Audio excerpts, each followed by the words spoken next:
사무엘 2장 12절에서부터 26절입니다.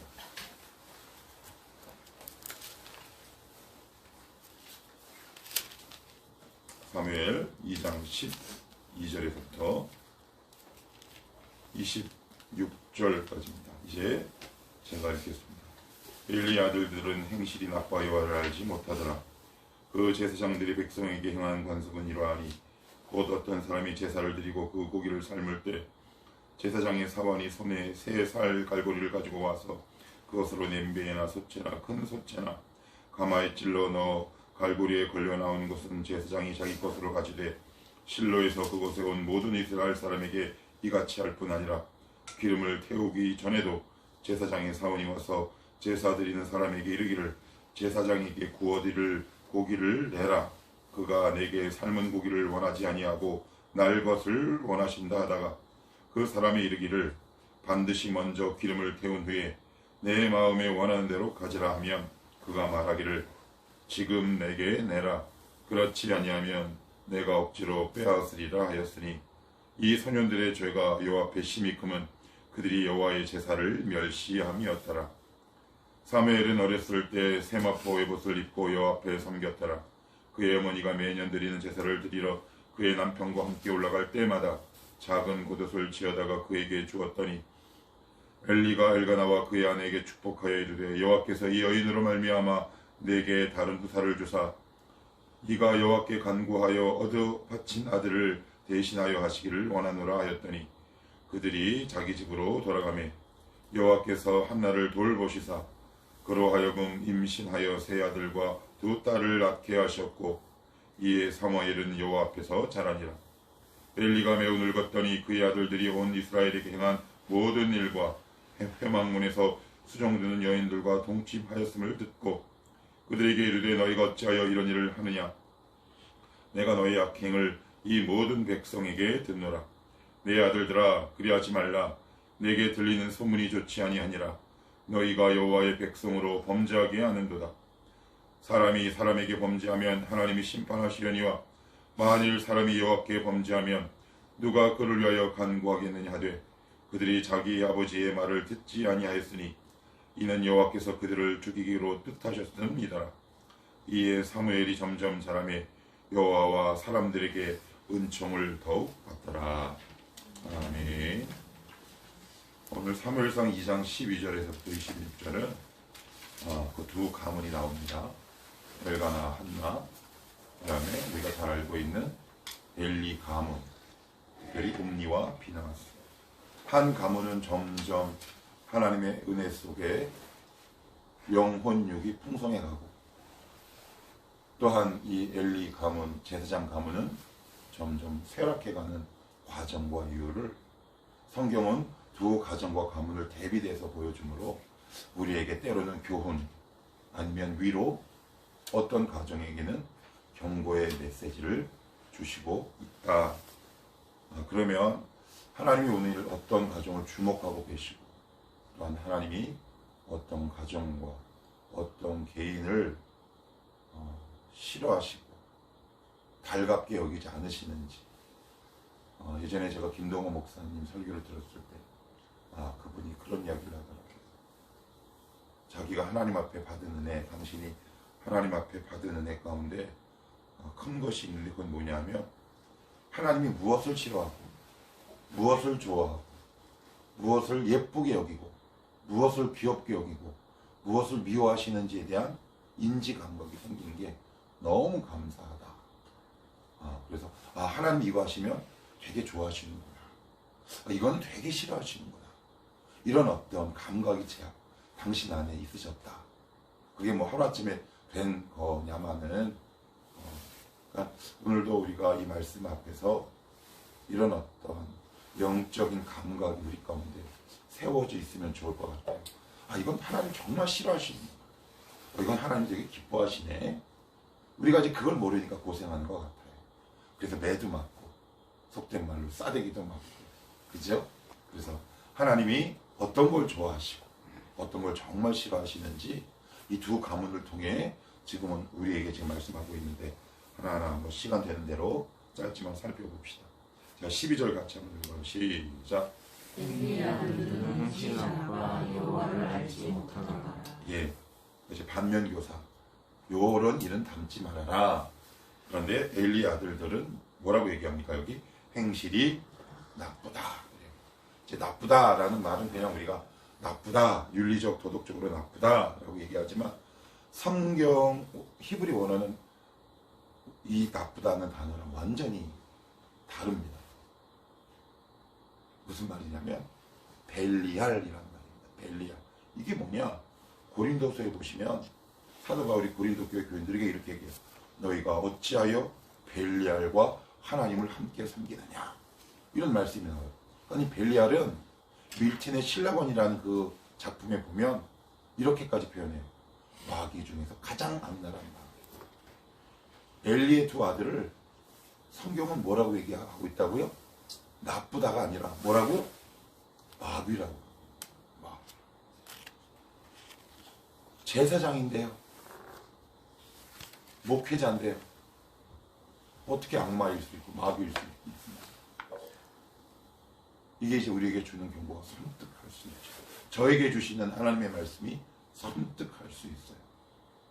그 두 아들을 향해 이렇게 얘기하는 겁니다. 저 자식들은 마귀야. 하나님이 이렇게 말씀하고 있는 거예요. 그 이유가 뭐냐? 그 다음 말씀이 나와요. 여호와를 알지 못하라. 여호와를 알지 못했다. 홈리와 비나스가 하나님 알지 못하겠습니까? 아니 모태신앙에다가 대대로 제사장 집안인데 하나님 모르겠냐고. 그죠? 이게 무슨 말일까요? 하나님을 알지만 알지 못한 겁니다. 예배 드렸지만 예배하지 않은 겁니다. 기도했지만 기도하지 않은 겁니다. 이게 참 우리에게 주는 의미가 큽니다. 우리가 이렇게 신앙생활을 이렇게 하다 보면 사람이라 그런 경우가 있어요. 좀 권태기가 있을 수 있습니까? 없습니까? 있지요. 그러면 우리가 어떻게 되냐면 오늘 하루는 대충 예배를 드려도 되겠지 라는 마음을 가끔 가다가 사람은 품을 수 있어요. 그런데 그것이 오래되면 나도 모르게 예배하지만 예배하지 않아요. 하나님을 알지만 하나님을 내가 아는 게 아니에요. 기도하지만 기도하지 않아요. 저는 의외로 그런 분들을 많이 봅니다. 아침 기도에 나와요. 근데 습관적으로만 나오시는 분들이 있어요. 그래서 기도에 나와서 푹 주무시고 가지요. 기도에 왔지만 기도하지 않았죠. 예배했지만 예배하지 않았어요. 하나님을 알지만 하나님을 알지 못하는 거예요. 그러니까 모든 하나님을 대적하는 문제의 발단은 여기로부터 출발하는 거죠.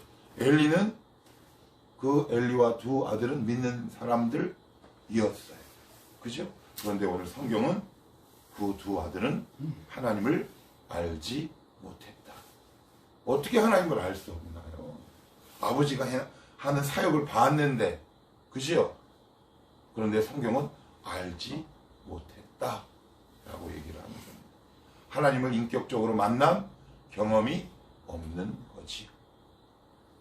하나님을 만난 그 기쁨과 희락이 전혀 없었던 사람들이라는 거죠. 습관적으로 종교인에 머물렀다. 그래서 여러분 지금 이렇게 기도에 이렇게 오시잖아요. 그러면 여러분들 막 맨날 뜨거워요? 안 그래요? 어떨 때는 내가 왜 이렇게 식었지? 라고 생각할 때가 있어요. 저도 그런데요. 근데 그럴 때는 이걸 기억하시면 돼요. 한번 따라 합시다. 기도는 노동입니다. 여러분 오늘 밥 벌어 먹으려고 노동하잖아요. 기도도 똑같은 노동의 강도가 필요해요. 안 그러면 나도 모르는 사이에 점점 차근히 식게 되어 있다. 그래서 내가 오늘 조금 기도가 잘 안 된다. 내가 좀 집중하기가 어렵다. 그러면 오히려 그때마다 말씀에 집중하시고 기도에 힘을 다해 최선을 다해서 기도하세요. 그러고 나면 어떤 일이 벌어지냐? 이게 기도가 쉬운 일이 아니구나. 하나님이 어떨 때는 어떤 공동체나 개인에게 은혜를 확 부어주실 때가 있단 말이에요. 그런데 우리 인간인지라 그 마음이 살살 식을 때가 있어요, 없어요? 있지요. 그럴 때 이제 기도의 노동으로 들어가야 돼요. 다시 한번 정리할게요. 그들은 하나님을 왜 모르겠습니까? 알지만 알지 못했고, 예배했지만 예배하지 않았고, 기도했지만 기도하지 않았다. 우리 이 사실을 꼭 기억하십시다. 자, 그리고 나서는 성경은 계속해서 어떻게 말씀하고 있냐면 15절 봅시다. 15절 13절을 제가 볼게요. 그 제사장들이 백성에게 하는 관습은 이러니 곧 어떤 사람이 제사를 드리고 그 고기를 삶을 때 제사장의 사원이 손에 3살 고리를 가지고 와서, 레위기 1장에서부터 10장까지는 이스라엘 백성이 하나님 앞에 드리는 5가지 제사가 나오는데, 거기 보시면 대제사장의 몫이 제사의 종류마다 다 달라요. 그런데 이 대제사장인 이 홈니와 비나스가 자기의 사원을 지켜서 어떻게 하냐면, 하나님 앞에 제사 드리기 전에 갈고리를 갖고 와서 고기를 꼭 찍는 거죠. 그래서 이거 우리 대제사장이 좋아할 고기니까 가져간다. 그랬더니 거기 또 그 레위인들이 또 있을 거 아닙니까? 야, 그러지 마라. 하나님 앞에 드려야 된다. 그런데 그렇게 한 게 아니라, 아니다, 너 그럼 내가 뺏을 거야. 근데 한술 더 또 이렇게까지 얘기해요. 원래 기름을 태우나요? 먹나요? 기름은 반드시 태워야 돼요. 근데 기름을 있는 것을 가져가요. 기름 있는 거 왜 가져갈까요? 기름 있는 게 맛있거든. 마블링. 이게 무슨 의미일까요? 무슨 뜻이겠습니까? 이미 고기 맛을 드린 겁니다. 습관화됐다는 얘기예요. 하나님의 제사를 무시하는 게 습관이 돼요.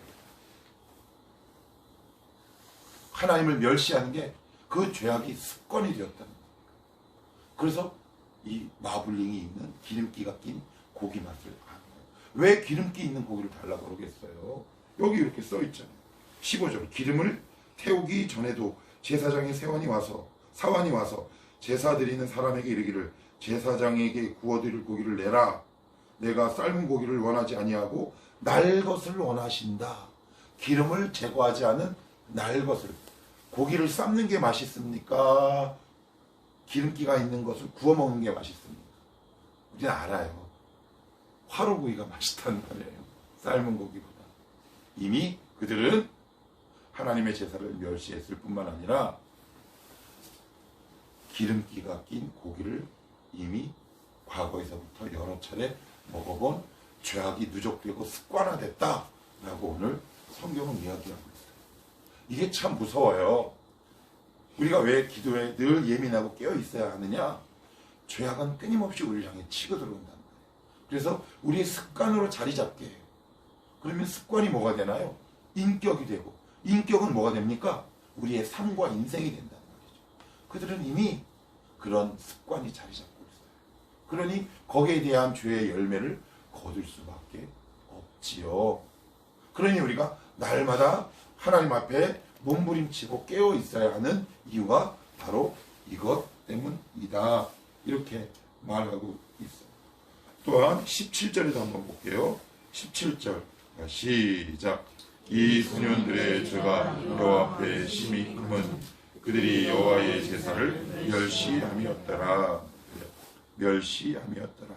여기서 멸시하다라는 말은 무슨 말이냐면 무시하다. 다른 말로 가치가 없다라는 말이에요. 이게 무슨 의미일까요? 가치가 없어요. 하나님 앞에 드리는 예배, 하나님께 듣는 말씀이 가치가 없다. 성도의 가장 위험한 상태가 언제입니까? 하나님의 말씀이 내 귀에 들리지 않을 때, 또한 어떨 때가 위험한가요? 이 말씀이 들어도 나에게 아무 의미 없는 것처럼 들릴 때가, 성도는 적신호가 켜질 때잖아요. 그죠? 그래서 내가 지금 하나님이 나에게 어떤 음성을 들려주시는지 내 귀와 영혼의 마음을 활짝 열고, 때로는 기도와 말씀 가운데 주님의 음성을 매일매일 내가 듣지 않으면 어느 날 하나님의 음성을 내가 들었을 때 이 하나님의 말씀을 가치가 없다라고 생각한다는 거예요. 내 삶의 하등의 도움이 되지 않는다, 이렇게 생각할 수 있다는 말이죠. 그런데 이미 그들은 그 단계를 훨씬 벗어났어요. 그래서 그들을 뭐라고 얘기한다? 벨리알, 마귀 새끼들, 사탄 새끼들, 이렇게 성경은 얘기하고 있어요. 이 가문인 반면, 이런 가정이 있는 반면에 대비되는 사무엘, 한나의 가정 이야기가 그 다음에 나와요. 18절 같이 읽습니다. 시작. 사무엘은 어렸을 때 세마포 에봇을 입고 여호와 앞에 섬겼다. 19절까지요. 시작. 그의 어머니가 매년 드리는 제사를 드리러 그의 남편과 함께 올라갈 때마다 작은 그릇을 지어다가 그에게 주었더니, 그래. 여기 보시면 그의 어머니가 매년 드리는 제사를 드리러 그의 남편과 함께 올라갈 때마다 작은 그릇을 지어다가 그에게 주었더니, 뭐 특별한 내용이 없는 것처럼 보여요. 그런데 여기 보시면 그의 어머니가 매년 제사를 드리러 그의 남편과 함께 올라갈 때마다 작은 겉옷을 지어다가 사무엘에게 주었어요. 아니, 엄마가 자기 아들에게 옷 하나 지어주는 게 뭐 이렇게 대단할까요? 뭐 대단한가 봐요. 20절 한번 보실래요? 엘리와 엘가나가 그의 아내에게 뭐라고요? 축복하여 이르되, 그래요. 축복하여 이르되. 이게 무슨 얘기냐면, 제사장이 된 사무엘은 이제 에봇을 입고 본격적으로 이제 제사장 수업을 이제 받게 되는데, 한나는 사무엘에게 매년 옷을 지어줬다는 얘기는 제사장이 입는 옷을 지어주는 거예요. 그 이야기는 뭐냐? 아들로서가 아니라 자기 아들을 제사장으로 섬깁니다. 이게 되게 귀한 믿음이에요. 내 아들이지만 이 사무엘은 하나님의 종이었음을 선포합니다. 그래서 그의 옷을 짓고 가는데 매년 지어요. 매년. 무슨 말일까요? 매년 같은 마음으로 하나님의 종을 섬겼고 하나님을 섬겼다라는 의미예요. 그래서 29절에 이런 표현이 나와요. 매년, 그리고 그의 남편과 함께 뭐라고요? 올라갈 때마다 한 번도 쉬지 않고 빠짐없이 라는 말이에요. 이게 무슨 말일까요? 꾸준했다라는 얘기잖아요. 성실했다라는 이야기잖아요. 그래서 제가 청년들에게 늘 강조하는 이야기가 있잖아요. 어떤 기도가 가장 능력 있는 기도냐? 꾸준히 하는 기도. 성실히 하는 기도. 일주일 내내 소리치고 기도하고 한 달 쉬고 그 다음 일주일 내내 소리치며 기도하는 것보다 한 달 10분, 20분 꾸준히 하나님 앞에 성실하게 기도의 자리를 지키는 기도가 능력이 있어요. 그래서 제가 이엠 바운주의 책을 읽었던 그 내용에 이런 일화가 있습니다. 한 사람이 막 기도를 했어요. 근데 이 사람은 기도를 한 30분에서 1시간 꾸준히 하는 사람인데, 어떤 사람은 5분만 기도하고 그 기도의 자리에서 나가더래요. 그래서 물어봤어. 이엠 바운지에게. 목사님, 저 사람은 5분 기도하고 나가는데 이렇게 응답이 잘 되고, 왜 저는 이렇게 30분, 1시간씩 기도하는데 응답이 안 될까요? 그랬더니 이엠 바운지 목사님이 그 형제를 향해 이렇게 얘기합니다. 형제님, 저분은 20년 동안 꾸준히 기도해 왔어요. 근데 형제님은 이제 얼마 안 됐잖아. 그래서 저분의 5분 기도는 하나님이 신뢰할 수 있답니다. 꾸준히 나오는 자를 하나님이 신뢰하지 않겠습니까? 그죠? 꾸준히 나오는 기도를 하나님이 연락하지 않겠습니까? 때에 따라서는 하나님께서 급한 마음에 누군가의 짧은 기도도 응답하긴 하시지만, 이 한나가 매년 실로의 성소에 올라갈 때마다 자기 아들이 아니라 제사장을 섬기는 마음으로, 하나님의 종을 섬기는 마음으로 그 옷을 지어갔던 것처럼 우리의 기도도 항상 꾸준히 그 기도의 자리를 지킬 때, 우리가 하나님 앞에 그래도 이런 말은 조금 성세는 없는 말이지만, 그래도 하나님 앞에 하나님, 저 이렇게 꾸준히 나왔는데 좀 도와주시면 안 돼요? 뭐 이렇게 좀 항변이라도 할 수 있지 않겠습니까? 그래서 여러분의 기도가 꾸준해야 하는 것이죠. 그죠? 그래서 매일 꾸준히 조금씩, 막 1시간 이상씩 기도하지 않으셔도 돼요. 10분, 20분이지만 정해진 시간에 정해진 자리에서 꾸준히 하는 기도. 제가 일산 부천 일신교회에서 가장 기억나는 청년이 누구냐 하면 저는 주저없이 미리네라고 꼽아요. 아시죠? 미리네. 수련회 기간 내에 한 번을 안 빠졌어요. 수련회를 가면 2시간 전부터 사무실 방에 와서 앉아가지고 저 일찍 왔어요. 목소리 이렇게 평소 못해가지고 이렇게 격하게 나오긴 했는데 그 녀석을 참 믿기가 쉽지 않더라고요. 나이가 많지만 약간 정신적으로 부족하지만 그래서 저는 그 녀석을 볼 때마다 되게 도전이 됐어요. 나보다 학력도 부족하고 어눌하고 정신적으로 지체가 있어요. 그런데 어떻게 한 번도 예배를 빠지지 않을까. 그래서 가끔 가다가 빠지면 제가 그 다음 주에 꼭 물어봐요. 왜 빠졌어? 그러면 아빠가 저 태안으로 데리고 갔어요. 그게 아니면 예배를 한 번도 안 빠지더라고요. 하나님이 천국에 가면 얼마나 이뻐하실까 생각 들어요. 그러고 나서 늘 먼저 수련회비를 저에게 내요. 그러면 나에게 내지 말고 리더에게 내. 그래서 어떨 때는 그 녀석에게 손이 많이 가요. 그런데 보면 볼수록 하나님이 참 귀하게 보시겠다. 하나님이 어떤 사람을 귀하게 보실까? 힘들어도 조금 손해봐도 예배의 자리를 묵묵히 지켜내는 사람, 기도의 자리를 묵묵히 지켜내는 사람을 오늘도 주목하고 계시지 않을까.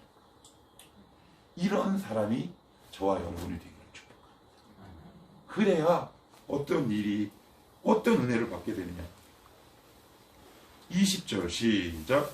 엘리와 엘가나가 그의 아내에게 축복하여 이르되 여호와께서 이 여인으로 말미암아 내게 다른 후사를 주사 이가 여호와께 간구하여 얻어 바친 아들을 대신하여 하시기를 원하노라 하였더니 그들이 자기 집으로 돌아가며 21절까지요. 시작. 여호와께서 한나를 돌보시사 그로 하여금 임신하여 세 아들과 두 딸을 낳게 하셨고 아이 사무엘은 여호와께서 자라니라.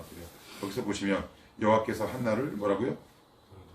돌보시사라는 말은 무슨 말이냐면 이런 뜻이에요. 일부러 찾아가다. 왜 일부러 찾아갔어요? 복 주려고 찾아가신 거죠. 일부러 찾아가신 거란 말이에요. 계획을 가지고 찾아가다. 일부러 찾아가다라는 뜻이래요. 히브리 원어에 보시면 하나님이 이 한나의 중심을 연락하신 거죠. 참 지켜보니까 이 녀석 한 번, 두 번 하다가 그치는 것이 아니라 그 자리를, 그 믿음의 자리를, 기도의 자리를 꾸준히 지켜내는 헌신이 있었다. 자, 그리고 나서 또 엘리 이야기가 나옵니다. 22절도 한번 읽어봅시다. 시작. 엘리가 매우 늙었더니 그의 아들들이 온 이스라엘에 강한 모든 일과 회막문에서 수종드는 여인들과 동침하였음을 듣고, 여기 보시면 엘리가 어떻게 해요? 매우 늙었다라는 말인데 두 가지 뜻을 다 포함하고 있습니다. 카제라는 히브리 이 동사는 육체가 늙다라는 말도 있지만 어떤 뜻도 있냐? 영혼이 삭다라는 뜻도 있어요. 영혼이 늙어버린 거. 그런데 고린도후서에 보시면 4장 16절에 보시면 이런 말씀이 있어요. 우리의 겉사람은 날로 후패하나 우리의 속사람은 날마다 새로워진다. 들어보셨나요? 예. 시간이 지나면 지날수록 그 영혼이 어떻게 된답니까? 파릇파릇해진다는 거. 그런데 우리의 실상은 어떤가요? 예수 믿은 지 오래된 분들, 글쎄 모르겠어요. 여러분들은 어떠세요? 예수 믿은 지 오래된 분들 보시면 파릇파릇한 분들이 많을까요? 확 늙은 사람들이 많을까요? 그럼 뭐가 정상이래요? 성경은 우리의 속사람은 날로 새로워지는 게 정상이에요. 저는 그런 분들을 가끔 봐요. 그럴 때마다 얼마나 은혜와 도전이 되는지 몰라요. 여전히 그 흥전직에서 은퇴했음에도 불구하고 하나님을 향한 헌신의 마음이 끊이지 않아요. 기도하실 때 보면 여전히 부족한 게 없는 것이 없음에도 불구하고 하나님을 향해 목 놓아 기도하시는 분들이 있어요. 여전히 하나님을 사랑하는 마음이 신원처럼 뽀송뽀송한 분들이 있어요. 왜 그럴까요? 겉사람은 자꾸 늙지만 속사람은 날로 새로워지는 하나님의 은혜를 매일 매순간 경험했기 때문에 그렇지 않을까요? 그죠? 매일 매순간 경험하는 거예요. 이런 은혜가 저와 여러분 가운데 있었으면 좋겠어요. 그래서 제가 가장 하나님 앞에 간절한 기도 제목 가운데 하나가 뭐냐면 이거예요. 하나님, 영혼의 꼰대가 되지 않게 하시옵소서. 영혼의 꼰대가 되지 않게 하옵소서. 펄떡펄떡 살아 숨쉬는 영혼의 소유자가 되게 하여 주옵소서. 그래서 마치 이 세상의 모든 것을 다 아는 것처럼 교만한 자가 아니라 어떤 사람이 와도 그와 함께 어깨를 맞잡고 춤도 출 수 있는 영혼의 꼰대가 아니라 영혼의 젊은이가 제가 되게 하여 주옵소서. 엘리는 그런 사람이 아니었던 것 같아요. 영혼이 꼰대였대요. 영혼이 사갔대요. 죽었답니다. 그래서 어떤 일이 발생하느냐. 그의 아들들이 온 이스라엘에 행한 모든 일과 회막문에서 수종든 여인들과 뭐 어떻게 했대요?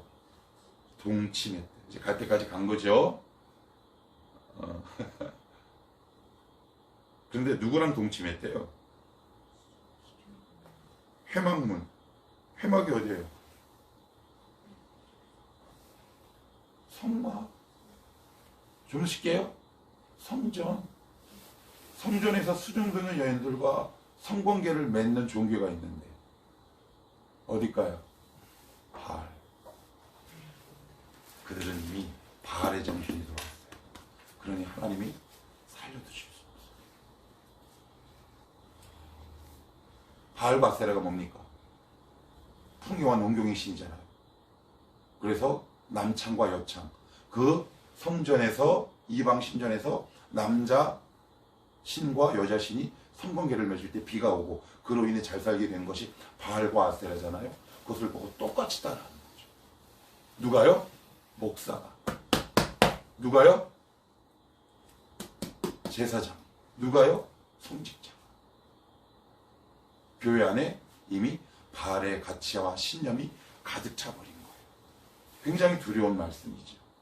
교회가 바알의 문화에 점령돼 버린 거예요. 이 청원함 교회가 바알의 문화에 점령되면 하나님은 이 교회를 문 닫게 하십니다. 아니, 그런 교회는 닫아야죠. 없어져야지요. 그지요? 그래서 여러분, 우리 이 교회가 그렇지 않도록 깨어 기도합시다. 하나님, 우리 교회가 힘들어도 성서의 가치와 신념, 그 가치와 신념을 지키게 하시고 바알의 문화에 우리 청원함 교회가 압도되지 않게 하여 주옵소서. 오히려 그것들을 이기고 극복하게 하옵소서. 이게 정말 우리의 기도가 필요한 부분이다. 좀 길어져서 더 이상 설명하면 길어질 것 같아요. 26절만 읽고 마칠게요. 시작. 이에 사무엘이 점점 자라매 여호와와 사람들에게 은총을 더욱 받더라. 개역 한글과 개역 개정 수많은 번역본에 이렇게 되어 있지만 히브리 원에는 이렇게 되어 있어요. 여호와와 사람들 속에서 사무엘이 크게 되매. 이게 그냥 영어의 grow up 된 게 아니라 육체뿐만 아니라 정신이 점점 커졌다라고 이야기해요. 그런데 뭐와 뭐 속에서? 여호와와 사람들의 은총 속에서 라는 뜻이에요. 하나님의 은총을 받을 때, 사람들의 은총을 받을 때 우리의 그릇이 커가죠. 하나님의 은총만이 우리의 영혼을 자라게 하는 거죠. 이런 가정이 있는 반면에 엘리야와 같은 가정이 있다. 하나님, 우리도 이러한 가정이 되게 하여 주옵소서. 그들의 출신은 비교할 수 없어요. 옴니와 비느하스는 어디 출신? 대제사장. 그리고 한나는 이름 없는 레위인 출신이죠.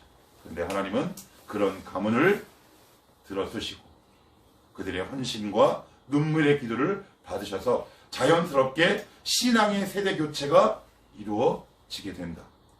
오늘도 이 말씀을 우리 가운데 잘 새겨서 우리가 하나님께서 우리에게 주신 그 믿음의 자리를 꾸준히 성실히 지킬 수 있는 저와 여러분 되시기를 축복합니다.